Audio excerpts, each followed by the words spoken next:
This is Top Accolade African News Updates. I am Soibifa Jackarich. South African former Paralympic star Oscar Pistorius was released on parole on Friday, nearly 11 years after murdering his girlfriend in a crime that shocked a nation-long inured to violence against women. Pistorius, dubbed Blade Runner for his carbon-fibre prosthetic legs, shot 29-year-old model Reeva Steenkamp dead through a locked bathroom door on Valentine's Day in 2013. He has repeatedly said he mistook Steenkamp for an intruder when he fired 4 shots into the bedroom at his Pretoria home, and he's launched multiple appeals against his conviction on that basis. The Department of Correctional Services is able to confirm that Oscar Pistorius is a parolee effectively from 5th January 2024. He was admitted into the system of community corrections and is now at home. The country's prison department said in a statement, Pistorius, now 37, has spent about 8.5 years in jail as well as 7 months under home arrest before he was sentenced for murder. A parole board in November decided he could be freed after completing more than half his sentence. A monitoring official will keep an eye on him until his sentence expires in December 2029, whom Pistorius will have to inform if he seeks job opportunities or moves to a new address. Local media expect him to live at home at the home of his uncle, inured Pistorius, in a wealthy Pretoria suburb. South Africans have shown mixed reaction to his release, with some feeling he has served his time, while others see his punishment as too lenient. He paid his price, let him rebuild his life, a local resident told reporters gathered outside his uncle's home on Friday morning.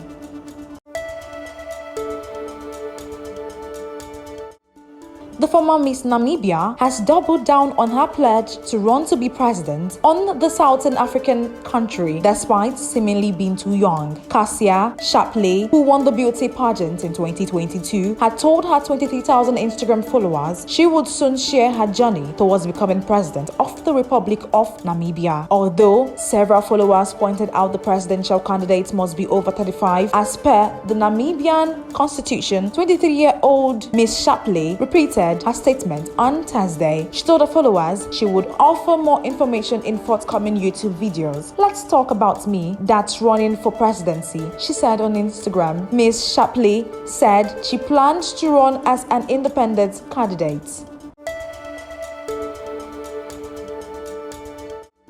Senegal Supreme Court has rejected opposition leader Ousmane Sonko's appeal against a libel conviction, potentially ruling him out of next month's presidential election. He is seen as a strong potential challenger in the race to succeed President Macky Sall, who is stepping down after 2 terms. Sonko has faced several court cases in 2021, all of which he denies. Last month, a court ordered his reinstatement on the electoral roll. This had been seen as potentially paving the way for him to contest the poll after he had previously been barred following a conviction in a different case. In May last year, the Court of Appeal sentenced Sonko to 6 months in prison for defaming Minister of Tourism Mame Mabaye Niang. After about 12 hours of hearing, the Supreme Court earlier on Friday rejected Sonko's appeal against the libel conviction. According to electoral regulations, the conviction disqualifies Sonko in the 25th February presidential race. However, Sonko's legal team said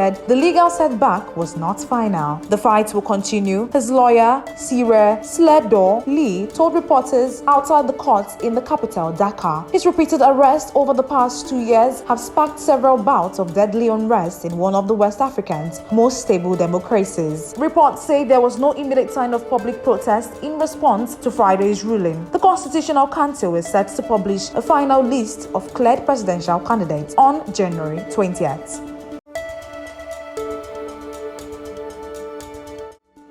Children across Zambia will return to school 3 weeks late from their festive holidays due to a cholera outbreak. Both primary and secondary students were meant to return next Monday but will now resume on 29th January, the Educational Ministry said on Thursday. On Sunday, Zambia's Ministry of Health said 3,015 cholera cases and 98 deaths had been recorded since October 2023. It had previously warned that the outbreak was threatening the country's health security. Zambia's Education Minister has directed that during the prolonged closure, all learning institutions should be thoroughly have clean water and sanitation facilities, adequate hand washing points and disinfectants, his department said. That is the size of top accolade African news updates. You can follow us on our social media platforms as displayed on your screen. Happy Friday.